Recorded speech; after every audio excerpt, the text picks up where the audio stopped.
between 4 and 4:25 a.m. A college house asleep. 4 students gone in minutes. Knife sheath, 1 DNA touch. FBI closes in. Years of sealed files, gag orders, trial delays. 4 life sentences. No parole. The question no one can answer. Why them? The Idaho murders starts now.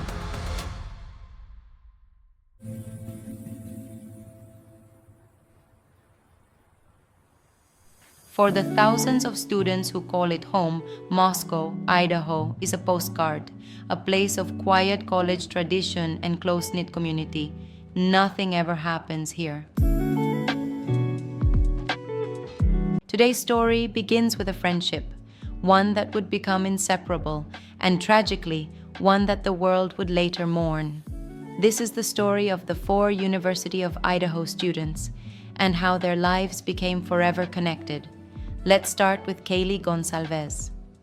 Kaylee was born on June 8, 2001, in Concord, California.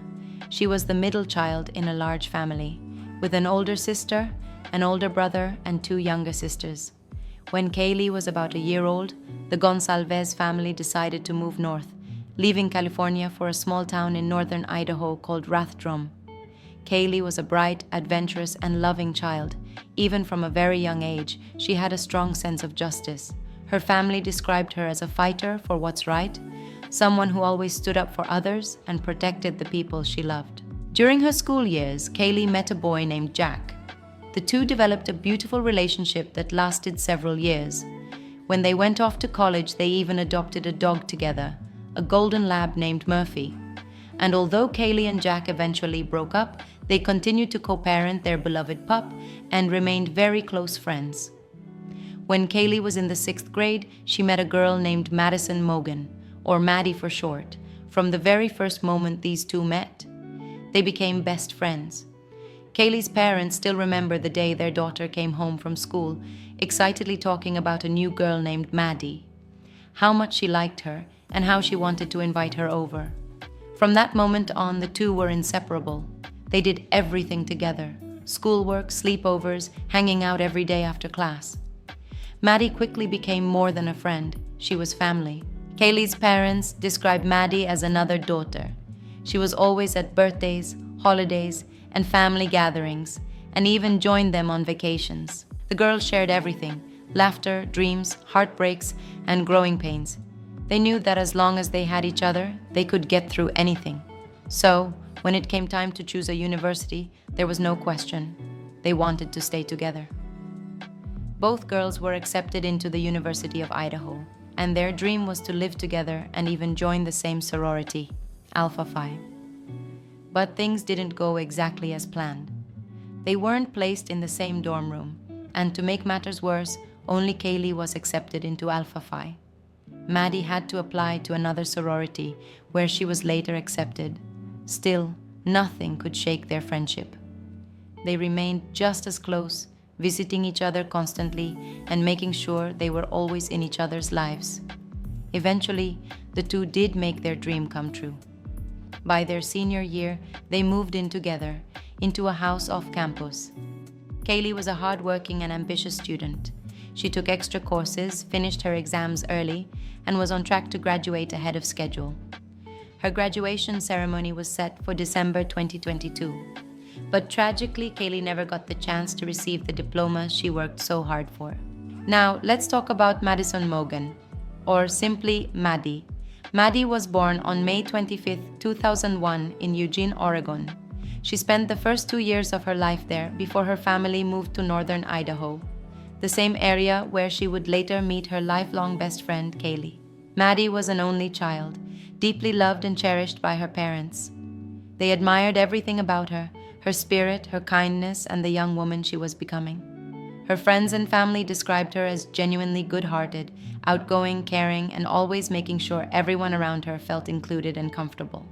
Just like Kaylee, Maddie was intelligent, hardworking, and dedicated to her studies. While in college, she worked part-time at a restaurant called the Mad Greek, known locally as the Crazy Greek. Despite juggling classes, sorority life, and work, Maddie also found time for love. She was dating a young man named Jake, whom she had met at a popular brunch spot called the Breakfast Club. The two were deeply in love. Everyone who knew them said they were perfect for each other. Jake later said, "She was the first person I talked to every morning, and the last person I spoke to before I went to sleep. She was the person I loved most." When Maddie was in her second year, a new freshman named Xana Kernodle joined her sorority.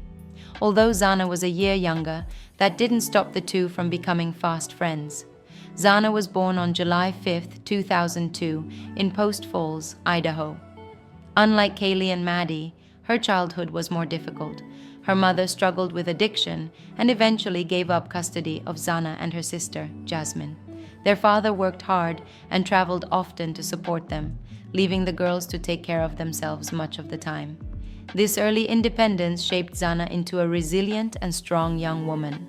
She was athletic, full of energy, and loved sports. Growing up, she played volleyball, soccer, and ran track. Her friends and family described her as endlessly positive, someone who never got angry and always saw the glass as half full. At the University of Idaho, Xana studied marketing, was active in her sorority, and, just like Maddie, worked at the Mad Greek restaurant. She had always been focused on school, determined to succeed, and didn't spend much time dating. Her father and sister often joked that she'd never find a boyfriend, but that changed when she met Ethan Chapin. Ethan was born at 4:43 p.m. on October 29, 2002, followed by his twin sister Maisie 1 minute later, and his brother Hunter 2 minutes after that. That's right, Ethan was a triplet. The three siblings shared an incredibly close bond. Ethan was outgoing, energetic, and full of life. He loved sports, the outdoors, and spending time with his family and friends. He played basketball, football, golf. And at 6 feet 4 inches tall, 193 centimeters, he was hard to miss. But those who knew him said that behind his big presence was a gentle, loving soul. A teddy bear, as many described him. Sports were a huge part of his life, and he decided to study sports management and tourism at the University of Idaho. His parents were thrilled when all three of their children chose to attend the same university, knowing they'd always have each other's support. Ethan and his brother Hunter even joined the same fraternity. In the spring of 2022, Ethan met Xana. The two instantly connected, perhaps because of their shared love for sports and being active. Ethan's parents adored Xana. She spent an entire summer with the Chapin family, and they said everyone loved her. They truly believed the two were meant for each other. Ethan's parents later shared that their son had serious intentions about his relationship with Xana. By 2022, the three girls, Kaylee, Maddie, and Xana, decided they didn't want to live in the on-campus dorms anymore. They wanted more freedom, more space, and more independence. So they moved into a rental house just off campus, a house that would soon become known across the nation. The house on 1122 King Road was quite large, 3 stories tall, with a total of 6 bedrooms. Because of that, 2 more roommates joined, Kaylee, Maddie, and Xana. Their names were Dylan Mortensen and Bethany Funke. Let's talk a little bit about this house. It was built on a hill, tucked away at the end of a quiet cul-de-sac, surrounded by other homes mostly rented out by college students. The ground floor was at street level. It had the main entrance and a small parking area right out front. There were 2 bedrooms on that floor, one of which belonged to Bethany. The second floor had 2 more bedrooms, a bathroom, a living room, and a kitchen. There was also a sliding glass door that led to the backyard. But because of the slope of the hill, that door could also serve as a main entrance. So in reality, the house had 2 access points, one on the lower level and another at the back, higher up the hill. The 2 bedrooms on that second floor were occupied by Xana and Dylan. The third floor had 2 bedrooms and a bathroom. Those were the rooms of Kaylee and Maddie, the inseparable best friends. This house had a reputation. It was what many called a party house. The girls often invited friends over, played loud music, and sometimes made more noise than the neighbors appreciated. There's actual police body cam footage showing officers visiting the home on more than one occasion. In one video, Xana answers the door. She explains to the officers that Kaylee and Maddie aren't home, they're out at a bar, and that she herself stayed in because she wasn't 21 yet. In another incident, Kaylee answers the door instead. The police explain that this is just a warning. But if they have to come back again, she'll be held responsible for the behavior of everyone inside. Apparently, that warning worked. Police never returned for Kaylee's parties, but in Xana's case, they did come back a second time. That night, the officers told her she was legally responsible for her guests. Xana tried to explain that she had just gone to bed, but the officer said it didn't matter. It was still her house, and she'd be the one held accountable if the noise continued. What's striking when you watch those videos is just how dark that street really was. There didn't seem to be any street lights, especially behind the house, near that sliding glass door on the second floor. That back area bordered a patch of trees and felt almost isolated. Now that we've met most of the people in this story and seen the house where everything took place, it's time to move to the night that changed everything. November 12th, 2022. By this time, Kaylee technically no longer lived in the King Road house. She had already graduated early from the University of Idaho and had even landed a new job in Texas. Kaylee was ready to start a brand new chapter, a new city, a new career, new friends, a new home, a completely fresh start. But she hadn't moved yet. She'd already moved her belongings back to her parents' house, waiting for the right time to make the move south. Still, she often came back to visit her friends at King Road, to hang out, catch up, and go to parties. Most of her social circle was still in Moscow, Idaho, and on that Saturday, November 12th, Kaylee decided to make the trip once again, to spend the night with her old roommates and best friends. She and Maddie had plans to go out that evening, and Kaylee was excited to show off something new, her new Range Rover, which she had just bought.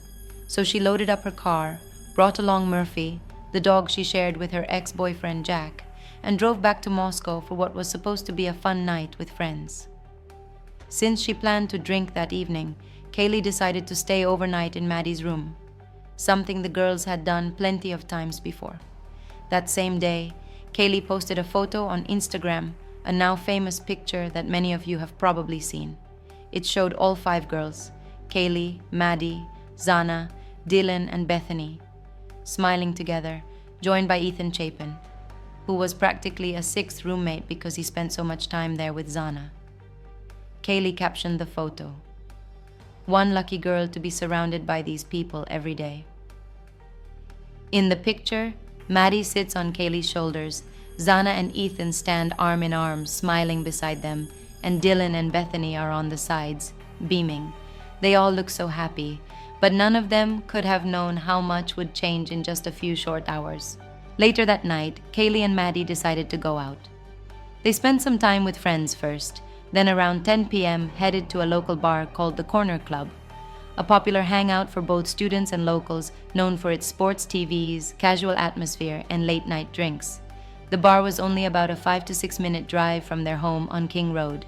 Around 1:42 a.m., the girls left the Corner Club, a little hungry and looking for a bite to eat.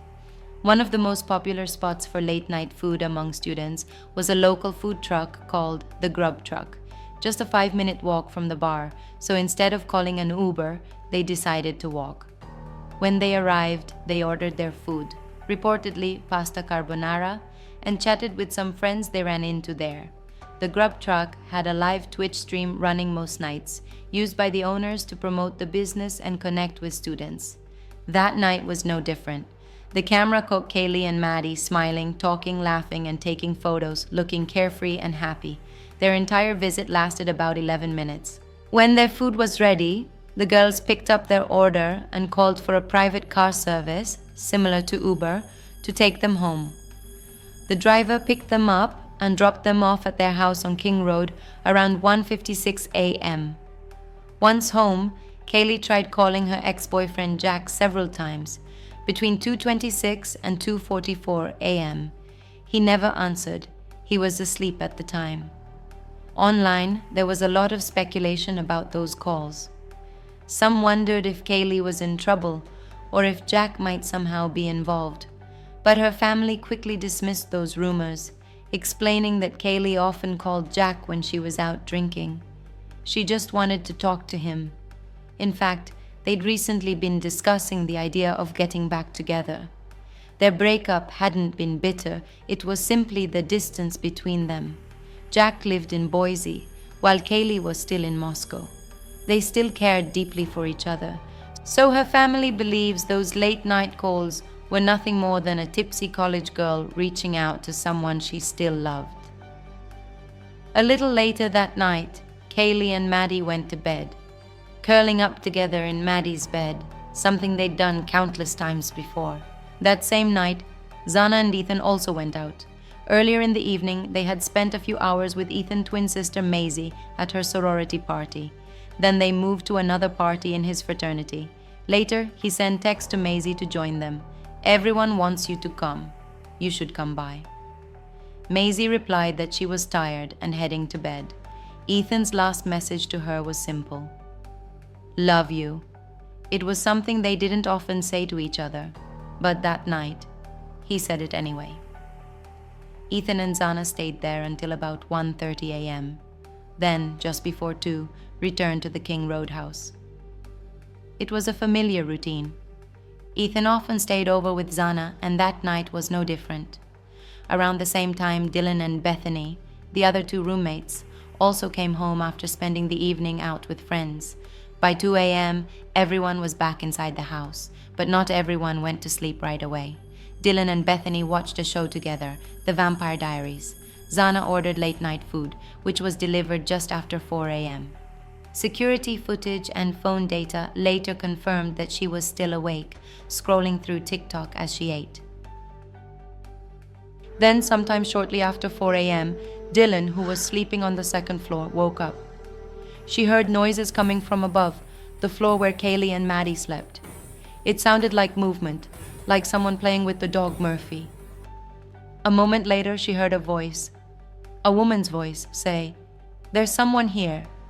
Dylan opened her door slightly, peering into the hallway. Everything seemed still. She closed it again. Minutes passed. Then, more sounds. This time coming from the second floor, Xana's room. A faint sobbing. Then a man's voice said, "It's okay.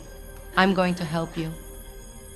Dylan opened her door once more, and this time she wasn't alone. Standing in the hallway was a man dressed entirely in black, a mask covering his nose and mouth. He was of average height, slender, and in his hand he held something that, at first glance, looked like a small tool. The hallway was dark, lit only by the glow of a nightlight. Dylan could see just his eyes. And one other detail she would never forget, his bushy eyebrows, thick, dark, distinct. For a moment their eyes met. Then, silently, the man turned and walked toward the sliding glass door on the second floor, the back exit that led out into the dark hillside behind the house.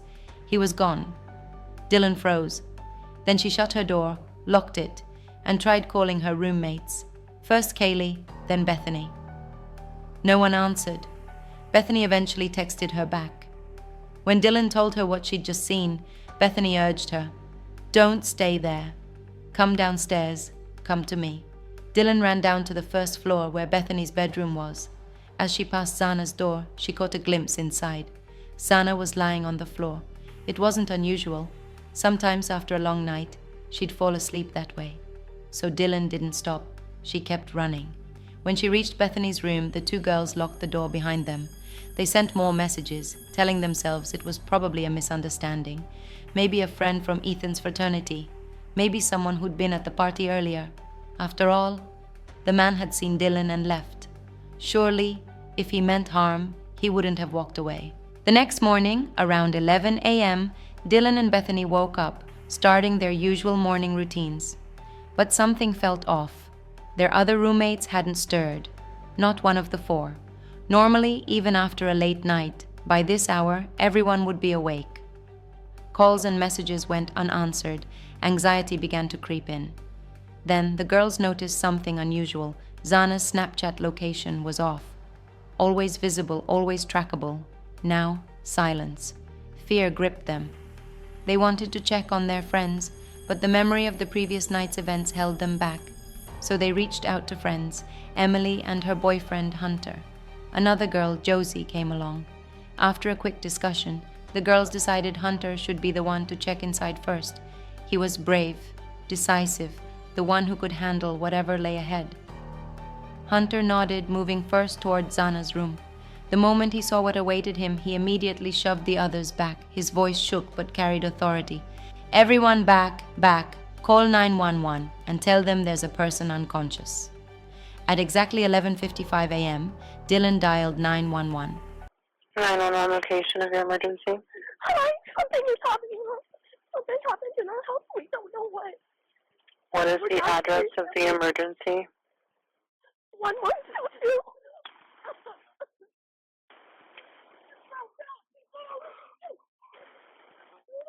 What is the rest of the address? Oh, Kings Road. Okay. And is that a house or an apartment? It's a house. Can you repeat the address to make sure that I have it right? I'll talk to you guys. We live at the White, so we're next to them. I need someone to repeat the address for verification. The address, 1122 King Road. Minutes later, police arrived at the King Road house. The roommates led officers towards Xana's room. No one could have imagined just how much worse the scene would be than a simple unconscious person. In Xana's room, officers found her lying on her back near the door, over 50 stab wounds covering her body. Many were defensive, on her arms and hands, evidence of a desperate struggle. Hours had passed since Dylan's encounter with the masked intruder the night before, and her blood had dried. Only a few feet away lay Ethan. A single stab wound beneath his left collarbone had severed arteries and his jugular vein, causing rapid blood loss. The scene was so horrific that blood had seeped across the walls and pooled, even dripping outside. On the living room table, officers spotted a knife. When Hunter was asked about it, he explained that after seeing the horror in Xana and Ethan's room, he had sent the girls outside, grabbed a kitchen knife, and carefully searched the room, under the bed, inside closets, to ensure no one else was there. This young man, only 21 years old, displayed extraordinary courage. He had confronted the aftermath of unimaginable violence, protected the girls, and ensured there were no other victims in the immediate area. Officers then checked the third floor, where Maddie and Kaylee had not answered their phones. Inside Maddie's room, the scene stunned them into silence. Kaylee and Maddie lay together in the single bed, the pink blanket covering them now stained with deep crimson. Kaylee was partially upright, her back against the wall, Maddie leaning partially on top of her. Kaylee had suffered over 30 stab wounds, including severe trauma to her face, injuries to her lungs and liver, blunt force trauma, 2 brain hemorrhages, and a stab wound beneath her collarbone. There were signs the attacker had also attempted to strangle her. Maddie bore stab wounds to her forearms and hands, evidence of a desperate struggle. She had a wound under her right eye, extending toward her nose, and fatal injuries to her liver. The officers then checked Kaylee's former room. It was empty. The only sign of life, Murphy, Kaylee's dog, trembling on the bed, startled as the officer entered and hiding under the desk. Outside, Dylan, Bethany, Emily, and Josie waited in anxious silence, unaware that this was not a single unconscious person, but 4 victims. While some officers collected evidence inside, others faced the grim task of notifying families. By late afternoon, around 4 p.m., news reached Kaylee's parents. They had already known, just minutes after officers arrived at King Road. The university had sent a mass alert to all students, warning of an active incident and urging everyone to shelter in place. Within half an hour of the bodies being discovered, the campus community knew. 1122 King Road. Social media buzzed instantly. Kaylee's cousin, seeing the posts, immediately called her aunt, confirming the terrifying news. When police broke the truth, 4 victims, including their daughter Kaylee, the family immediately feared for Maddie. Authorities confirmed Maddie was the second victim. The families of Xana and Ethan had not yet been reached. Friends had already alerted Xana's sister, who who lived just 15 minutes away in a neighboring state, urging her to rush to the scene. This horrifying crime shattered the heart of Moscow, a community built on safety and trust, suddenly frozen in fear. People were in shock, unable to comprehend how something so brutal could happen in their peaceful little town. Students stopped going to classes. Some were too afraid to stay home alone. Others packed their bags and left town altogether. The University of Idaho sent out another mass alert. Anyone who felt unsafe could leave. Lectures would be available online. Hundreds took that option.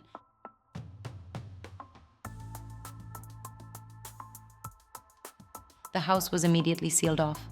Inside, chaos. A nightmare. Although most of the victims were attacked while asleep, some had woken up and fought with all their strength. Blood covered the walls and floors of multiple rooms. The scene was so violent, investigators later described it as something out of a horror movie. It was clear.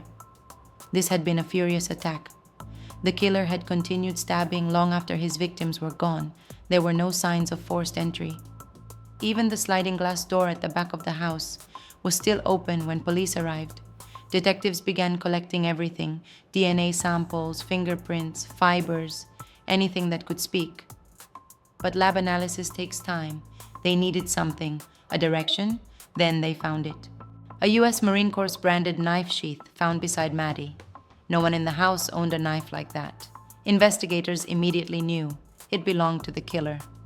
The sheath looked brand new, too new to belong to a seasoned Marine. That meant it had likely been recently purchased. Lieutenant Darren Gilbertson, one of the first officers on scene and a Marine veteran, recognized it instantly. He knew these knives. He also knew their weak points. Their tips sometimes broke during combat. If they could find that broken tip, they could match it to a specific model. But the blade's tip was nowhere to be found. Not in the house, not in the victims. So investigators worked backwards. Where could this knife have come from? They scoured every nearby store that sold tactical gear. Nothing. Then they realized it must have been bought online.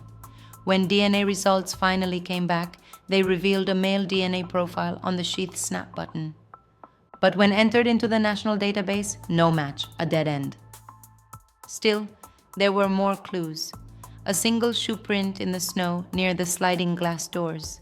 A pattern similar to a Vans-type sole, size 13 to 14, huge. Smudged fingerprints on the glass.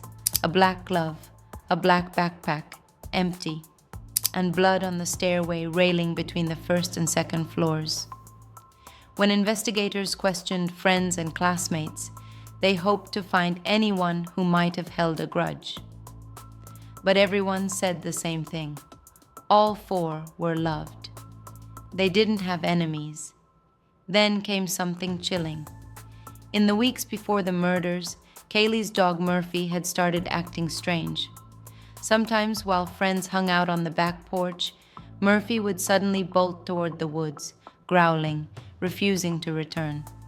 And one night, they saw it, a shadow, a man watching from the darkness. Kaylee had also told friends she felt she was being followed.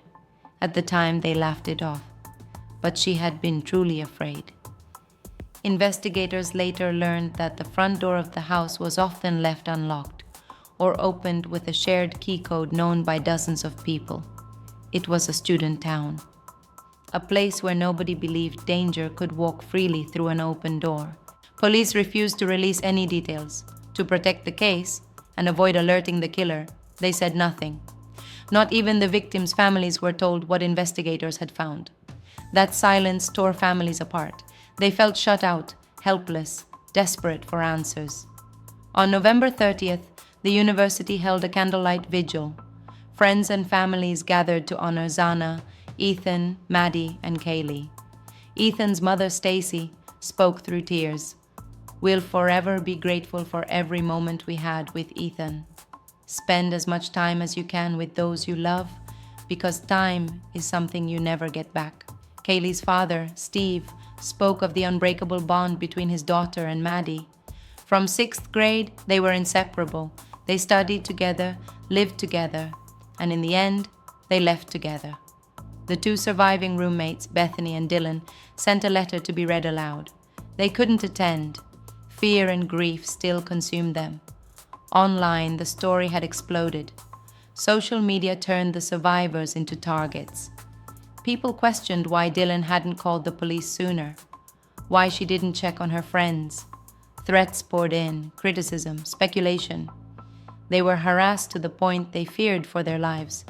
And they weren't the only ones. Internet detectives began turning on anyone even remotely connected, including the victims' own families. Wild conspiracy theories spread.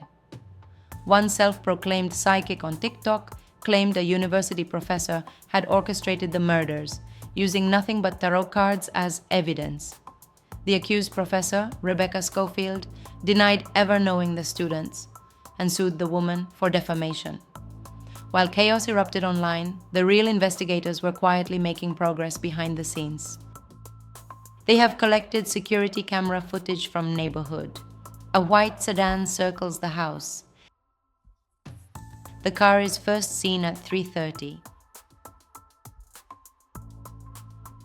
And at 3:33, 3 minutes later, the car is seen returning and driving away from the house. However, 5 minutes later, the car returns again, circles the house once, and then leaves. At 3:56, the car returns for a third time. And again, 2 minutes later, at 3:58, it leaves.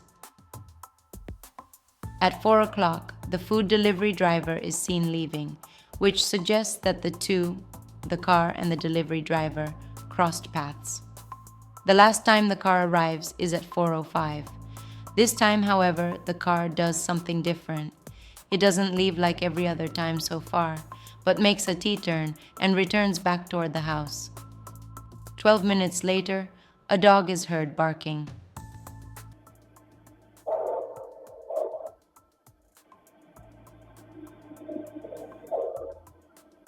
Shortly after that, screams are heard, but the sound is very muffled, and seconds later, a loud noise, like a heavy object falling.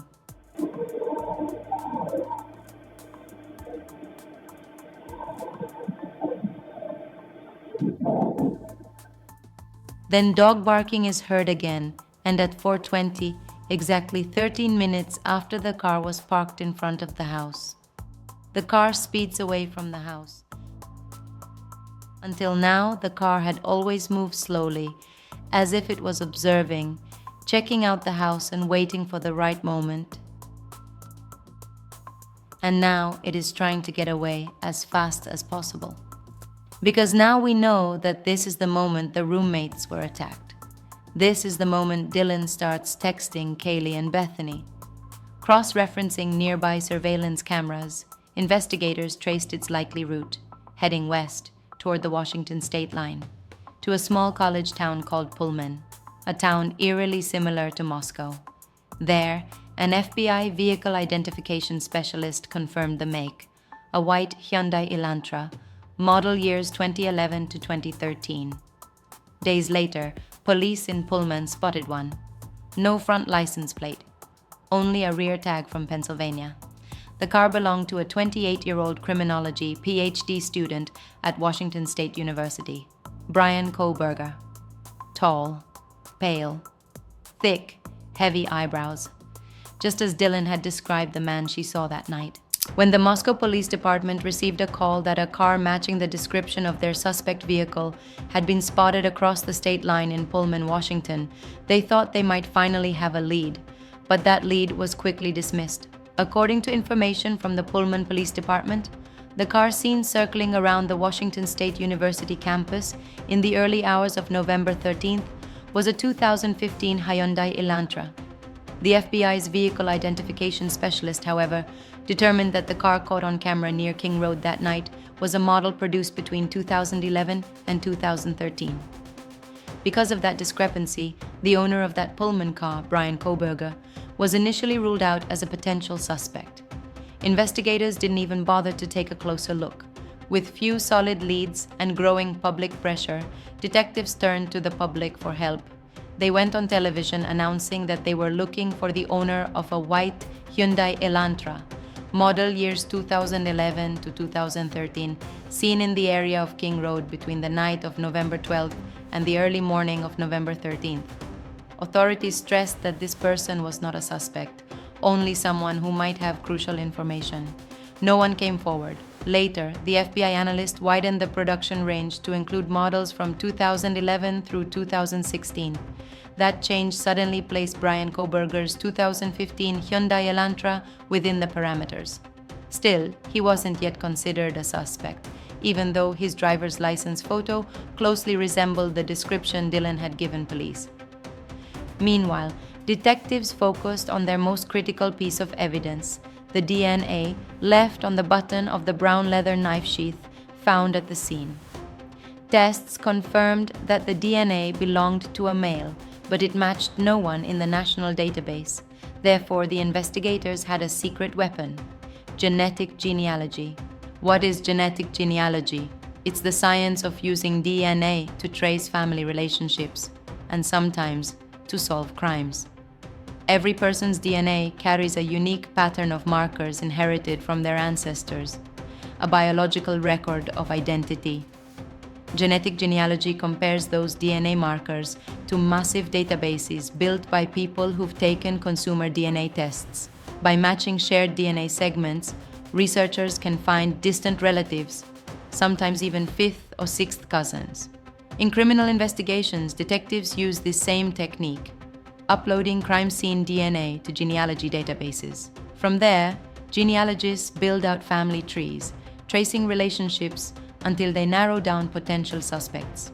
This method led to breakthroughs in hundreds of cold cases, including identifying the Golden State Killer. Yet, it also raises privacy concerns, because your DNA can connect you to relatives you've never met. Today, genetic genealogy sits at the intersection of biology, technology, and justice. It's the meeting point between science and story, where the code of life helps reveal the truth. The results pointed to an American family from Pennsylvania with Italian ancestry intersecting only twice. That detail caught investigators' attention immediately. The man they had previously dismissed, Bryan Kohberger, was from Pennsylvania. Realizing their mistake, detectives decided to take a closer look. Bryan Christopher Kohberger was born on November 21, 1994, and grew up in eastern Pennsylvania. He was raised by his parents, Marianne and Michael Kohberger, alongside two sisters, Melissa and Amanda, in a rural area near the Pocono Mountains. His mother worked in the school system. His father handled maintenance work. Education was important to them, and they wanted their children to have every opportunity. As a teenager, Bryan was overweight and often bullied, especially by girls who mocked him and threw things at him. At his heaviest, he weighed over 300 pounds. Determined to change, he began boxing, kickboxing, and running, and adopted a strict vegan diet. Within a year, he lost nearly 135 pounds, a drastic transformation that required hospitalization for an eating disorder. The rapid weight loss left him with excess skin, which he later had surgically removed through abdominoplasty. But the transformation wasn't only physical. The boy who had once been bullied became the one others feared. His new confidence hardened into aggression. He grew controlling, hostile, and even his few remaining friends drifted away. He insisted on physical games, wrestling, grappling, asserting dominance through holds and grips, even when his friends begged him to stop. Eventually, they did stop, ending the friendship altogether. A startling glimpse into Bryan Kohberger's shift in behavior came when he released a violent rap song. Around that time, he reportedly began posting online about feeling no emotions and having crazy thoughts. In high school, Bryan had shown an interest in policing, but was expelled from a law enforcement training program after female students filed complaints.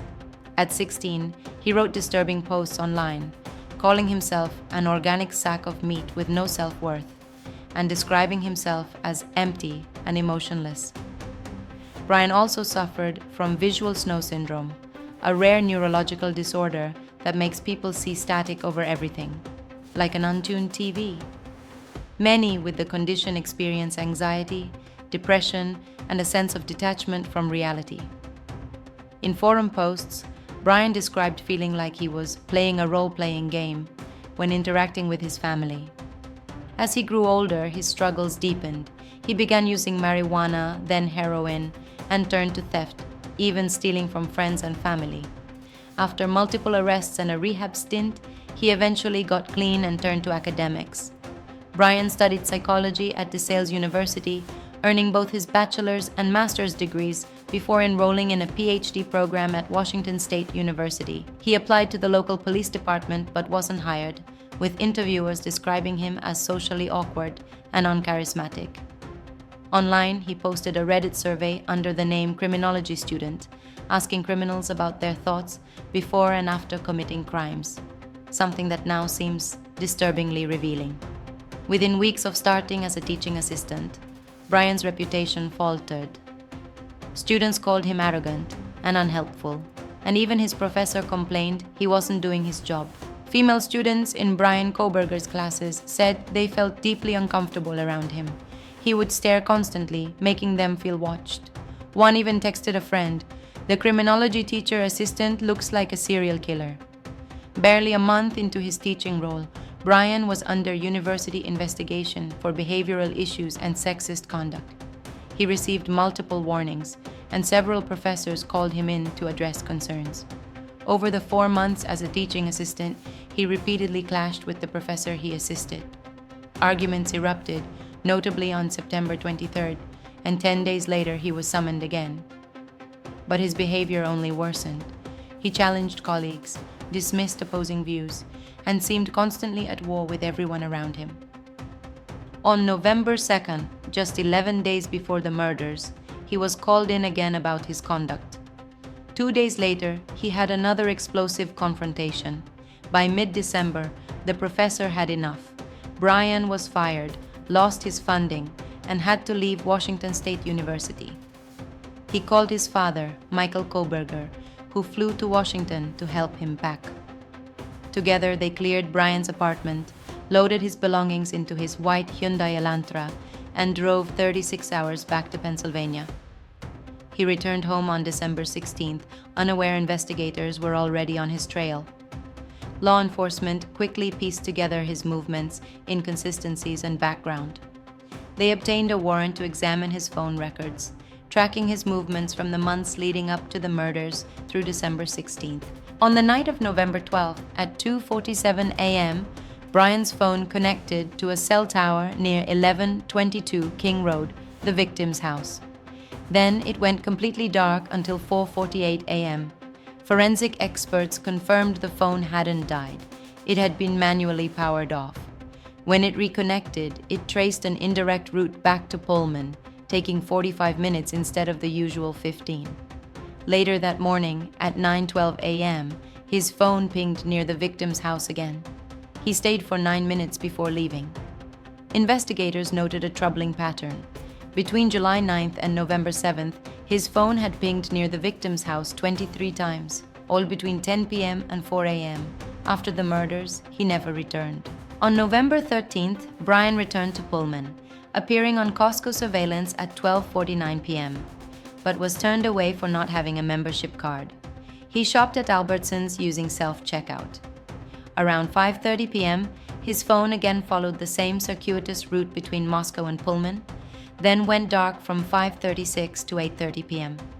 Investigators believe he was disposing of evidence along a remote, unlit route with no cameras. Although Bryan had returned to Pennsylvania, law enforcement immediately set up round-the-clock surveillance on him. For 2 full weeks, agents monitored him every hour of the day, tracking his movements, routines, and interactions. They observed even the most mundane details, knowing that any small clue could be crucial. What they saw only heightened their suspicions. Bryan wore surgical gloves whenever he left the house, handling nothing with bare hands, as if meticulously avoiding leaving any DNA behind.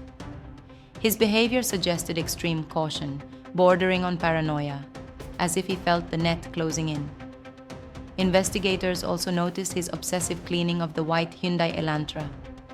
He scrubbed the car repeatedly, far beyond normal care, as if attempting to erase any trace of his movements. Even more disturbing, Bryan disposed of his family's trash in the neighboring house's bins, not in his own. In the US, Each house has its own trash bin collected on a scheduled day. But Bryan deliberately walked to a neighbor's bin to dump his garbage, confident it wouldn't be traced back to him. However, law enforcement acted quickly. They retrieved the trash and went through it carefully. Among the discarded items, they found a used cotton swab, which was immediately sent for DNA analysis.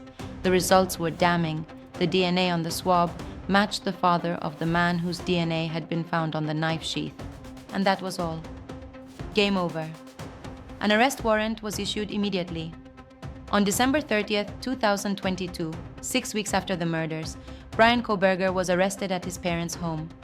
When FBI agents entered around 1:30 a.m., Bryan was awake wearing surgical gloves, sorting his own trash from the family's. Dressed in black shorts and a hoodie, he seemed stunned but compliant. He asked just one question: "Who else did you arrest?" Some believe it was a tactic. Others, confusion. Either way, he was silent after that. Charged with 4 counts of first-degree murder and 1 count of burglary, Bryan stayed calm and emotionless during interrogation. He admitted driving near the victim's house that night but denied involvement. His answers were careful, calculated, almost rehearsed. Then he requested a lawyer and questioning stopped. A mouth swab confirmed it. Bryan's DNA was a perfect match to the sample on the knife sheath. Search warrants followed for his Pullman apartment, his parents' home, and his white Hyundai Elantra. Detectives learned that 8 months earlier, Bryan had ordered a Ka-Bar knife and sharpener on Amazon, the same model used in the killings. His apartment was spotless. No trash, no curtain, no evidence. Only faint stains on a mattress and pillowcase that couldn't be confirmed as blood. His car was equally clean. Prosecutors later said it looked as though it had been taken apart and cleaned piece by piece. At his parents' home, police found a black mask similar to the one survivor Dylan described, though it couldn't be confirmed as the same. Experts believe Dylan's trauma and intoxication that night likely distorted her memories, even creating false ones, such as seeing the attacker holding a vacuum cleaner. At his first court appearance, Bryan refused to plead, so the judge entered one for him: not guilty. Public obsession exploded online, spawning rumors and amateur sleuths. The chaos forced the judge to issue a gag order, barring anyone involved from discussing the case publicly. Over the next 2 years, Bryan's defense fought to exclude the DNA evidence, the cornerstone of the prosecution's case. Other samples only added confusion: blood on a staircase railing that didn't match Bryan or the victims, likely from a past party, and a black glove found outside 11 days later, which carried no trace of his DNA. The defense suggested another killer, but without solid evidence, the claim fell apart. Eventually, the crime scene itself was demolished. Many saw it as erasing a vital piece of the truth, and with it any final chance of truly understanding what happened inside 1122 King Road. I can understand why some people wanted that house torn down. It was a haunting reminder of what those 4 students endured in their final moments, and no one wanted to keep looking at it. But personally, I don't agree that it should have been demolished before the trial began. In the end, though, it didn't really matter whether the house was torn down before or after the trial, because there would be no trial. On June 30th, 2025, just weeks before jury selection was set to begin, Bryan Kohberger pleaded guilty to all 4 counts of first-degree murder. Are you pleading guilty because you are guilty? Yes. Did you, on November 13th, 2022, in Latah County, state of Idaho, kill and murder Madison Mogen, a human being? Yes. Kaylee Goncalves, a human being? Yes. Xana Kernodle, a human being? Yes. Ethan Chapin, a human being? Yes. He accepted a plea deal, admitting guilt in exchange for avoiding the death penalty, which is still enforced in the state of Idaho.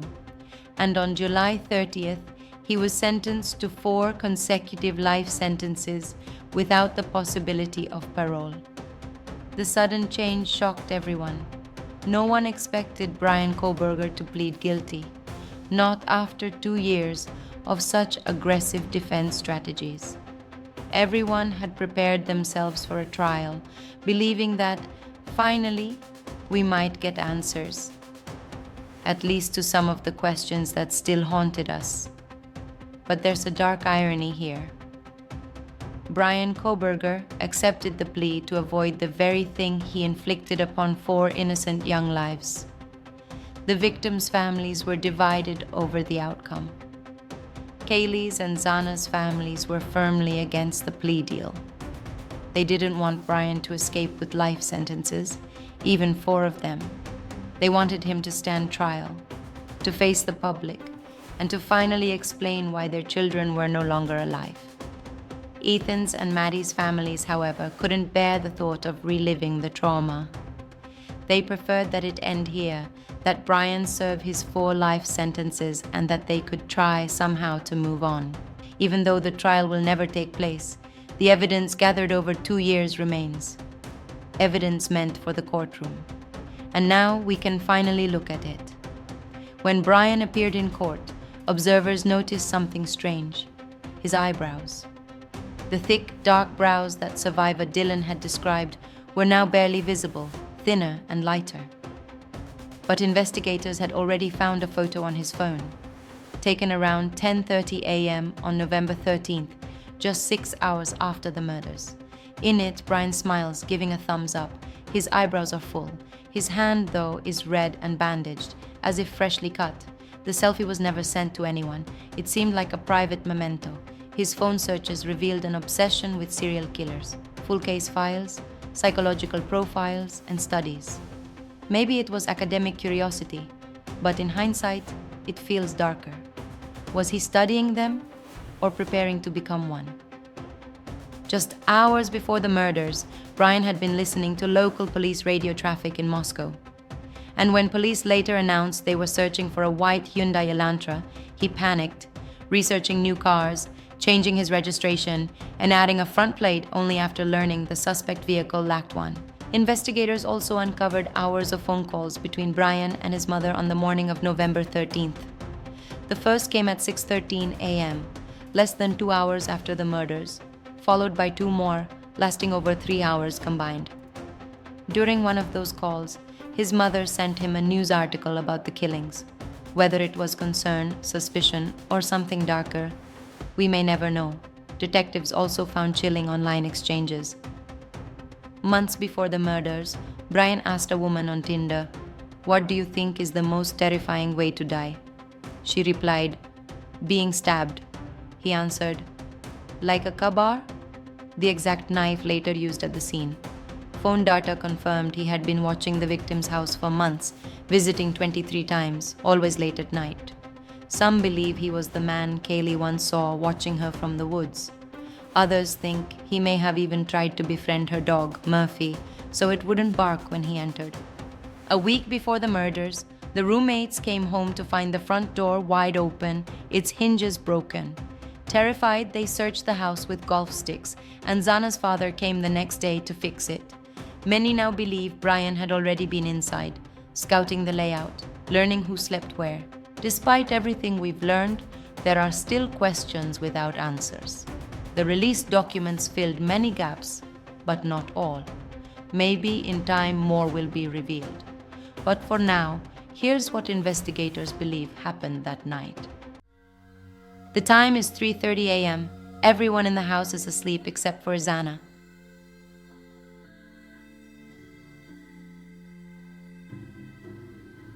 Looking inside the home, we can see where everybody was. At the 3rd floor, we can see where best friends Maddie and Kaylee were sleeping. Maddie was sleeping on the right side of the bed and Kaylee was near the wall. Going 1 floor below, we can see where Dylan is sleeping. On the other side of this floor was Xana's room. Ethan is sleeping while Xana is waiting for her food to be delivered from DoorDash.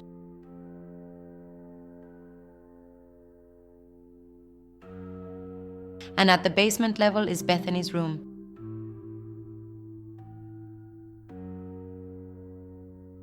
This is the time when Kohberger arrives in the neighborhood for first time. He drives past the home and notices that all the lights on the second floor are still on.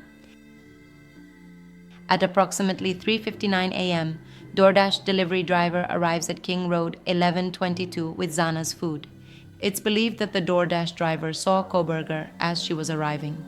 Possibly she witnessed Kohberger staring at the windows of the house. Xana picks up her food, turns off all the lights, and goes to her room eating while scrolling on her phone. At 4:04 a.m., Kohberger enters the neighborhood for the last time, but this time as he drives by the home, he sees all the lights are turned off. This three-point turn was caught by the camera.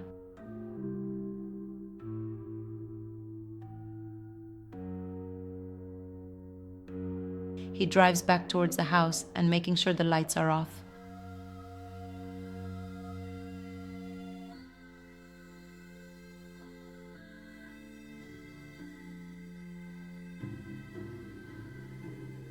Kohberger parks at the back of the house, waits few minutes, making sure no one is around. At approximately 4:13, he enters the house through the sliding door. As he enters, he pauses for a moment to ensure everything is silent and that no one else is awake. He moves into the front living room, scanning the area carefully. Remaining alert, he listens intently.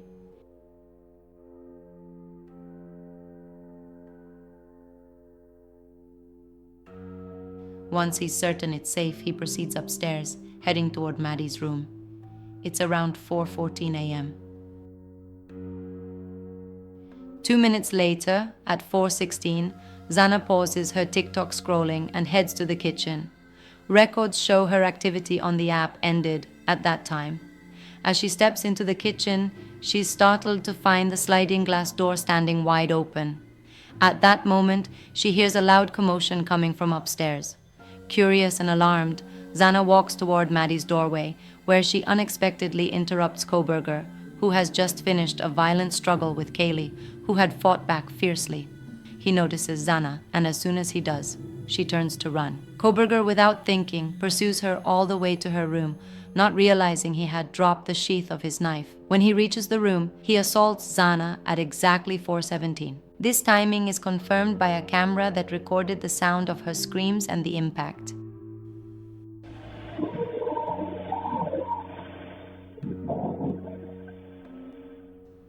After attacking Xana, Kohberger turned his attention to Ethan and assaulted him while he was asleep. Following this, he appears to have briefly sat in a chair, as a report noted blood smears on Xana's chair, likely from the exhaustion of his violent actions.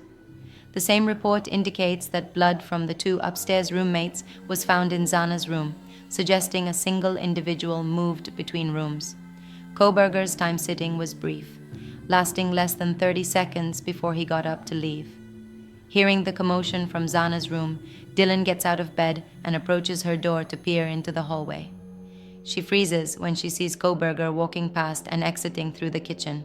She quickly shuts and locks her door, retreating back to her bed. Within 20 seconds, she begins calling and texting her roommates, but receives no response. It takes Kohberger about a minute and a half to reach his vehicle after the encounter with Dylan, and once inside, he speeds away, leaving the neighborhood by 4:20. Dylan keeps trying to reach someone in the house, and after about 3 minutes, Bethany wakes up and answers her calls. They talk for 3 minutes, during which Bethany persuades Dylan to come downstairs. By now, it's 4:26. Cautiously, Dylan walks through the hallway and living room. As she nears the staircase, she looks into Xana's room and sees her lying on the floor. Panicked, she rushes down to Bethany's room, where they lock the door and spend several hours continuously trying to contact the other roommates. As for the motive, we may never truly know. The defense insists that Bryan didn't even know his victims, but history is filled with killers who have targeted complete strangers. In this case, however, there are signs that he was at least familiar with some of them. When news of his arrest broke, Kaylee's family immediately searched his name online, and what they discovered was chilling. Bryan Kohberger had followed both Kaylee and Maddie on Instagram and had even liked several of Maddie's photos. That's why many believe Maddie was his intended target. I want to end this story with the words of one remarkable young woman, Kaylee's sister, Alivia. She played an instrumental role in the investigation, tracking down the driver who took her sister home, locating surveillance footage, and relentlessly demanding the truth. At Bryan's sentencing, she stood in court and spoke directly to him. Her words were among the most powerful ever spoken in that courtroom. If you stayed till the end and you liked the video, please subscribe. See you next time. My name is Olivia, and I am the big sister of Kaylee Goncalves, and I was blessed to love Madison Mogen as a sister too. I'm not here today to speak in grief. I'm here to speak in truth. Because the truth is, my sister Kaylee and her best friend Maddie were not yours to take. They were not yours to study, to stalk, or to silence. They were two pieces of a whole, the perfect yin and yang. They are everything that you could never be. Loved, accepted, vibrant, accomplished, brave, and powerful. Because the truth about Kaylee and Maddie is they would have been kind to you. If you had approached them in their everyday lives, they would have given you directions, thanked you for the compliment, or awkwardly giggled to make your own words less uncomfortable for you. In a world that rejected you, they would have shown mercy. I won't stand here and give you what you want. I won't offer you tears. I won't offer you trembling. Disappointments like you thrive on pain, on fear, and on the illusion of power. And I won't feed your beast. Instead, I will call you what you are. Sociopath, psychopath, murderer. I will ask the questions that reverberate violently in my own head, so loudly that I can't think straight most any day. Some of these might be familiar, so sit up straight when I talk to you. How was your life right before you murdered my sisters? Did you prepare for the crime before leaving your apartment? Please detail what you were thinking and feeling at this time. Why did you choose my sisters? Before making your move, did you approach my sisters? Detail what you were thinking and feeling. You didn't create devastation. You revealed it in yourself. And that darkness you carry, that emptiness, you'll sit with it long after this is over. That is your sentence. And it was written on the wall long before you ever pled guilty. You didn't win. You just exposed yourself as the coward you are. You're a delusional, pathetic, hypochondriac loser who thought you were so much smarter than everybody else. You wanted so badly to be different, to be special, to be better, to be deep, to be mysterious. You found yourself thinking you were better than everyone else, and you thought you could figure out the human psyche and see through it, all while tweaked out on heroin. Lurking in the shadows made you feel powerful because no one ever paid you any attention in the light. You thought you were exceptional, all because of a grade on a paper. You act like no one could ever understand your mind, but the truth is you're basic. You're a textbook case of insecurity disguised as control. Your patterns are predictable. Your motives are shallow. You are not profound. You're pathetic. You aren't special or deep, not mysterious or exceptional. Don't ever get it twisted again. No one is scared of you today. No one is intimidated by you. No one is impressed by you. No one thinks that you are important. You orchestrated this like you thought you were God. Now look at you, begging a courtroom for scraps. You spent months preparing, and still all it took was my sister in a sheath. You work so hard to seem dangerous, but real control doesn't have to prove itself. The truth is, the scariest part about you is how painfully average you turned out to be. The truth is, you're as dumb as they come. Stupid, clumsy, slow, sloppy, weak, dirty. Let me be very clear. Don't ever try to convince yourself you mattered just because someone finally said your name out loud. I see through you. You want the truth? Here's the one you'll hate the most. If you hadn't attacked them in their sleep, in the middle of the night, like a pedophile, Kaylee would have kicked your fucking ass. Thank you. Thank you.